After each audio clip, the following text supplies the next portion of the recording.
Nous sommes samedi 28 février 2026. Mesdames et messieurs, bonsoir. Merci pour votre fidélité à nos programmes. Bienvenue dans ce journal. Le fils du guide spirituel des Ansar, Sidi Cherif Ahmed Tidiane Haidara, a animé une soirée de prêche initiée par les comités Ansardine de Kati Koko Tomo et Kati Koko Atetebougou. Troisième déjà, la soirée s'inscrit dans le cadre de sa tournée dans la sous-section Ansardine de Kativille.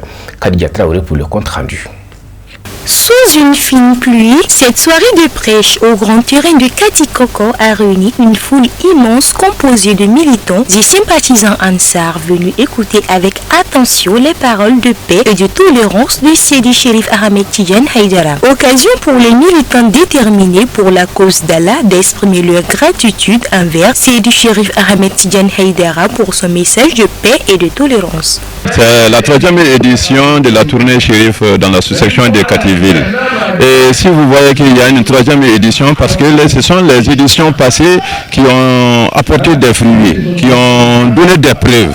Voilà, raison pour laquelle nous sommes à la troisième édition. Et la sous-section s'est engagée à pérenniser cette tournée de Chérif pendant le mois de Ramadan dans la sous-section de Kati. Et vous voyez même que l'événement a été pris en main par la section et ça a été partagé aussi par la coordination. L'édition passée, c'est-à-dire le vendredi passé, vous avez vu que le président de la coordination de Kati était là. Donc c'était un événement très attendu, très apprécié par la population de Kati. Grâce à cette tournée, la section de Kati, notamment la sous-section de Kati, a pris vraiment une évolution exceptionnelle. Car vous voyez la foule venue de partout dans les autres sous-sections qui sont un peu loin de Kati, sont tous venus, la population katoise, surtout les jeunes. Donc cette tournée de presse est en train vraiment de faire du changement dans le comportement de la jeunesse katoise. Pour le président de la sous-section Ansardine de Kativille, cette troisième édition est particulière. Quelque chose qui est très rare. D'habitude, nous, on appelait tout le temps, en tout cas les autorités pour venir sécuriser cette activité. Mais cette année 2026, en fait, les autorités de Kati, on les remercie ici, ils nous ont fait confiance, ils ont compris qu'en réalité, tant que c'est une activité de Ansardine, ils ne s'inquiètent même pas. Donc c'est ce qui est vraiment important dans ça. Et à chaque fois quand on part demander une autorisation pour faire un prêche, c'est des gens qui sont là, ils disent que tant que c'est l'association Ansardine qui est là, et ils sont à l'aise et ils n'ont aucun souci par rapport à ça. Donc vraiment ça c'est des petites choses qu'on peut voir, mais il y a plein de choses qu'on ne peut pas mesurer. Surtout ce qui m'a beaucoup plu moi personnellement, c'est la cohésion entre les membres de l'association. Ça c'est quelque chose qui m'a beaucoup plu et ça on ne peut vraiment pas mesurer. Cette tournée traditionnelle de Sidi Cherif Ahmed Tidiane Haidara dans la sous-section de Kativille est bénéfique pour les braves militantes de Kati. Ah ouais, je suis émue, très émue d'avoir notre Cherif avec nous, Ahmed Tidiane. Vraiment, l'honneur revient à notre guide, à Sidi Cherif Ousmane Madane Haidara, notre père. Et vraiment, ça nous fait beaucoup de plaisir. Ça va droit au cœur, nous les femmes. Et qu'on prie que chaque année, qu'on puisse organiser ça vraiment comme l'islam nous indique. Au cours de cette soirée, Sidi Cherif Ahmed Tidiane Haidara a délivré un message de paix, de solidarité et de fraternité, exhortant les musulmans à pratiquer un islam qui prône la paix, la justice et la compassion. La remise de cadeaux ainsi que la prestation des 6 serments d'allégeance à l'islam par bon nombre de personnes ont mis fin à cette soirée de prêche qui marque la deuxième étape de cette tournée à Kativille.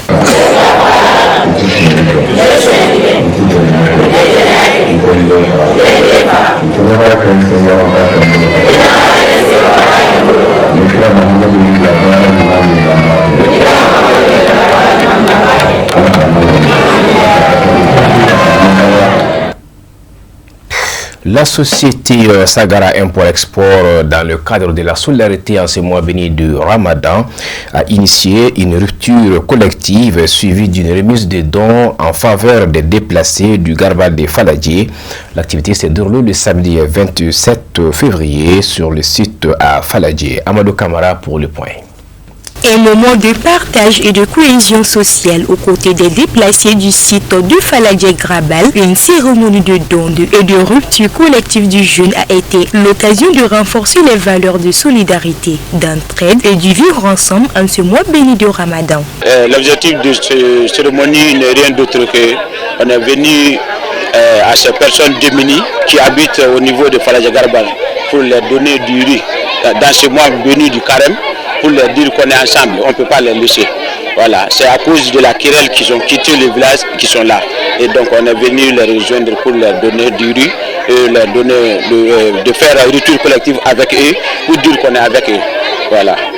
C'est pour cela qu'on est là ce soir. Aujourd'hui, on a remis à peu près 70 sacs de 25 kilos, voilà, à 70 récipiendaires, voilà, qui sont là. Il y a des femmes dedans, des hommes, des chefs de famille, tout le monde fait partie, vraiment. En tant que le représentant de Teguina, nous demandons à toute la population malienne de prendre le Teguina. S'ils prennent le Teguina, ils partent au boutique pour acheter du Teguina. C'est pour au retour, les bénéfices qu'on aura, on va diviser en deux parties pour leur donner du bien, pour leur faire du bien à ceux qui sont démunis. Notre objectif est seulement ça. Sinon, on pouvait garder cet argent avec nous à la maison pour faire autre chose. Mais c'est nos frères, c'est nos sœurs, c'est nos mamans, donc on est ensemble. Et nous leur demandons d'aller chercher du Teguina partout au Mali. Là où ils n'ont qu'à acheter le Teguina. Nous leur recommandons ça. Ça va continuer ça alors. On a commencé à peu près plus d'une semaine. Donc ça va commencer jusqu'à la fin du mois de carême. Au-delà de la rupture du jeûne, chaque déplacé venu est réparti avec un sac de riz, une aide destinée à faciliter cette période de pénitence initiée par les responsables du Teguina. Je ne sais pas comment je vais dire quoi. Le Teguina, on salue le Teguina seulement parce que cette initiative-là, c'est très bon quoi. C'est très bon. Donc on vous appelle tous les Maliens pour venir acheter le Teguina. Vraiment. Le Teguina a fait beaucoup d'initiatives, mais cette initiative-là, je ne savoir pas. C'est la meilleure qualité. Voilà, la meilleure qualité. Meilleure qualité qu'il faut. Voilà. Voilà, vous allez seulement. Ouais. Voilà, et tous les Maliens venaient en Teguina pour acheter. Et si vous avez acheté là, c'est bonne qualité et voilà, bon goût quoi. Ça donne d'où les formes. Le Sahara Import-Export là, il est venu les qualités, les loroti, voilà, les djaba. Et les boissons bientôt il vient. Même le lait là, il est venu pour. Oui, il est là seulement. Ok, donc on arrête ça comme ça. À noter que cette initiative de solidarité s'étendra très prochainement à l'ensemble du territoire national. La cérémonie s'est clôturée par des prières et des bénédictions pour la prospérité de l'entreprise Sagara Import-Export et la paix au Mali. À noter qu'à ce jour, Sagara Import-Export est l'une des sociétés à poser un tel acte de générosité envers des couches les plus démunies de la société depuis le début du mois de pénitence. Autre remise des vivres, cette fois-ci, c'est celle de l'association des anciens Rahman de la Médersa El Hilal El Islamia. 6e déjà, l'œuvre est composée de l'huile, de sucre et de spaghettis. La cérémonie de distribution a été couplée à l'inauguration d'une nouvelle salle d'informatique financée à hauteur de 4 millions de francs CFA.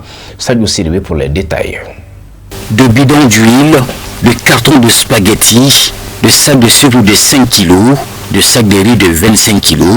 Voilà la valeur de cette donation financée par l'association des anciens élèves de la Médersa El Hilal El Islamia. Cette année, ça va jusqu'à hauteur de 6 millions. Donc, c'est toutes dépenses confondues. C'est la 6e édition cette année.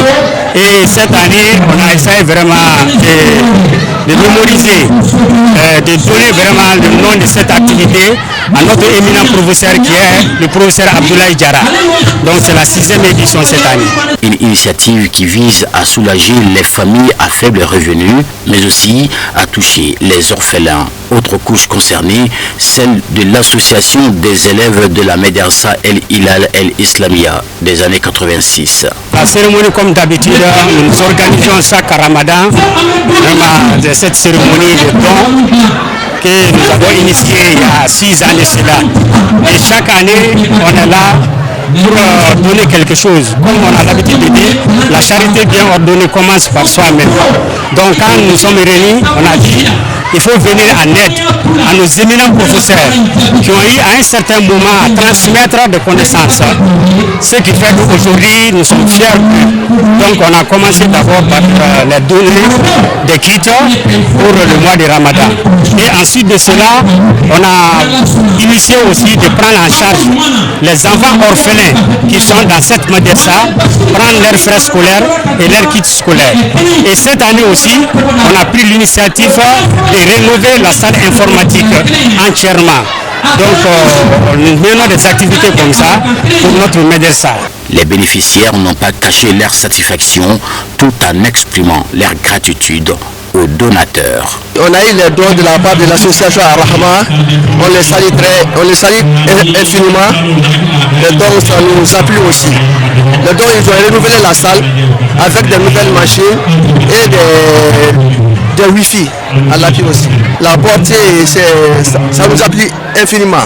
On les remercie beaucoup aussi. Cette cérémonie de remise des vivres a été couplée à l'inauguration de la salle d'informatique. Celle-ci a été rénovée et équipée par la dite association grâce à son partenaire, notamment la Fondation Terre Solidaire. Je suis très contente et je remercie les donateurs pour cet acte. Vraiment, ça va beaucoup nous aider. Alhamdulillah. D'abord, nous rendons grâce à Allah qui nous a montré ces mois bénis et nous prions sur le sceau des prophètes Muhammad sallallahu alayhi wa sallam. Nous remercions beaucoup l'association Majuma Rahma qui a vraiment mis tout en œuvre pour la réhabilitation de cette salle informatique qui nous manquait vraiment, Nous sommes très contents, nous avons un sentiment de joie et un sentiment de joie sans limite. Un très grand impact parce que ça va aboutir à l'amélioration du niveau de nos élèves. C'est ce que j'ai dit tantôt.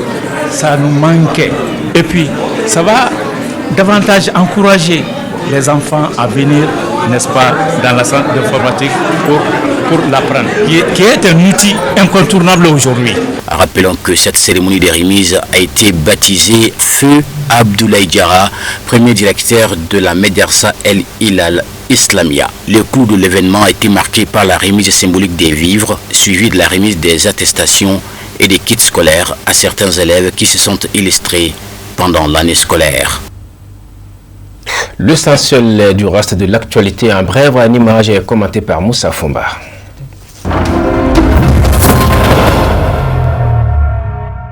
Les 16 militaires sierra-léonais appréhendés par l'armée guinéenne le 22 février 2026 lors d'échauffourées dans une ville frontalière entre les deux pays ont recouvré la liberté le vendredi 27 février. Ces éléments de l'armée sierra-léonaise étaient accusés d'avoir violé le territoire guinéen.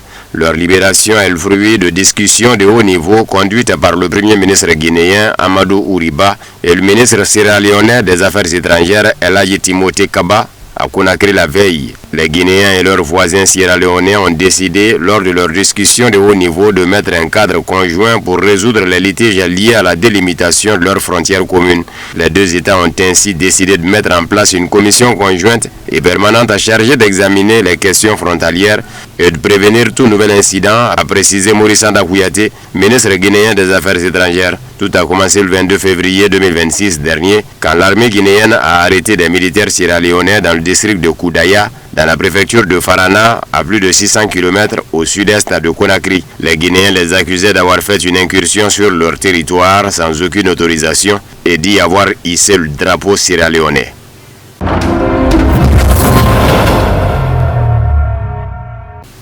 La bataille pour le secrétariat général de l'Organisation internationale de la francophonie OIF s'annonce comme l'un des rendez-vous diplomatiques majeurs de l'année 2026 dans l'espace francophone en officialisant la candidature de Juliana Amato Lumumba. La RDC entre frontalement en concurrence avec l'actuel titulaire du poste, la Rwandaise Louise Mushikiwabo, qui brigue un nouveau mandat. Au-delà de la rivalité géopolitique sous-jacente entre Kinshasa et Kigali, la candidature congolaise repose sur un argumentaire stratégique. Expérience, légitimité historique, ancrage panafricain et capacité à incarner une francophonie des peuples, une légitimité symbolique à forte portée historique, fille de Patrice Emery Lumumba, figure majeure des indépendances africaines, Juliana Lumumba porte un nom qui résonne bien au-delà des frontières congolaises. Elle-même le rappelle d'ailleurs en ces termes. S'appeler Lumumba, c'est d'abord en être digne et se soumettre à un devoir de responsabilité. La visite récente d'Éléonore Karoua à Kinshasa et l'entretien entre Félix Tshisekedi et Emmanuel Macron à Paris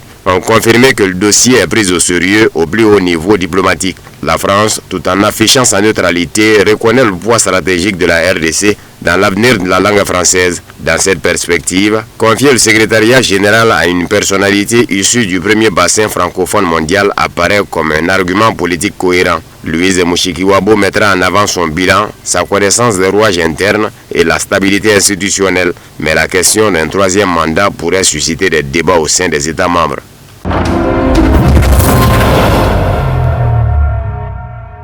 L'Iran a riposté aux frappes par des attaques contre Israël, Bahreïn, les Émirats arabes unis, le Qatar et le Koweït. Principale information concernant l'escalade des tensions au Moyen-Orient à la mi-journée. Les forces armées menaient des frappes contre des bases américaines dans toute la région, a rapporté la télévision d'État iranienne. Une explosion a été entendue au Koweït et les alarmes ont été déclenchées selon Al-Arabiya.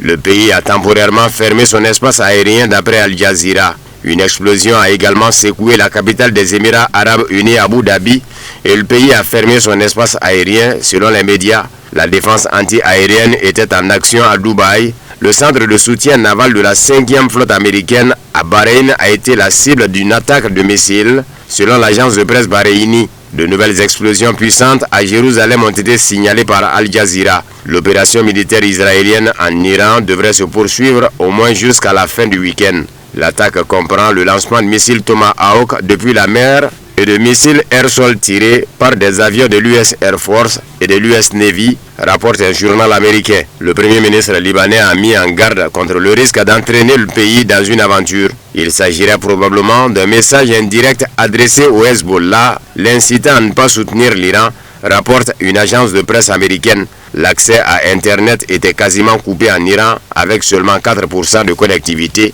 selon l'organisation NetBlock.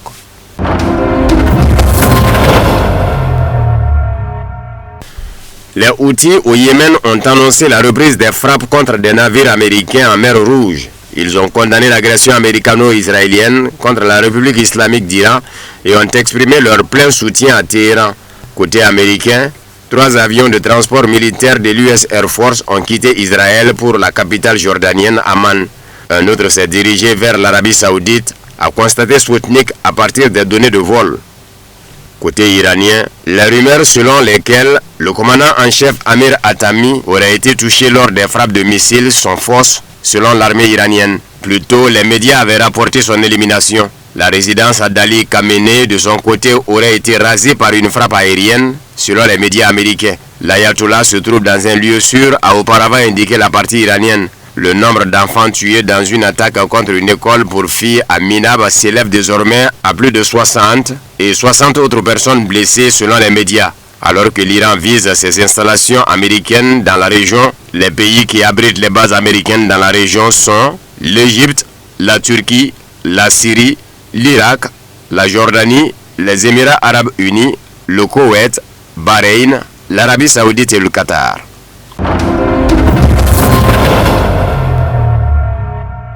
Léonid Slotsky, président de la Commission des affaires internationales de la Douma d'État russe, a demandé la convocation d'une réunion d'urgence du Conseil de sécurité de l'ONU sur la situation concernant l'attaque conjointe israélo-américaine contre l'Iran. Il n'est fait aucun doute que la situation exige la tenue d'une réunion d'urgence du Conseil de sécurité de l'ONU. La communauté internationale doit empêcher un scénario susceptible de déclencher une 3e guerre mondiale, a déclaré un haut responsable parlementaire russe. Il a qualifié l'attaque d'agression délibérée et d'escalade lourde de conséquences extrêmement négatives pour l'ensemble de la région. La théorie des frappes préventives ou l'objectif de défendre le peuple américain suite aux négociations à Genève sur le dossier nucléaire iranien ne sont qu'un écran de fumée visant à renverser le régime de Téhéran, a souligné Slotsky. Selon lui, Washington a toujours mené une politique cohérente, notamment en sapant tous les processus menant à un accord, à commencer par le JCPOA, a-t-il ajouté.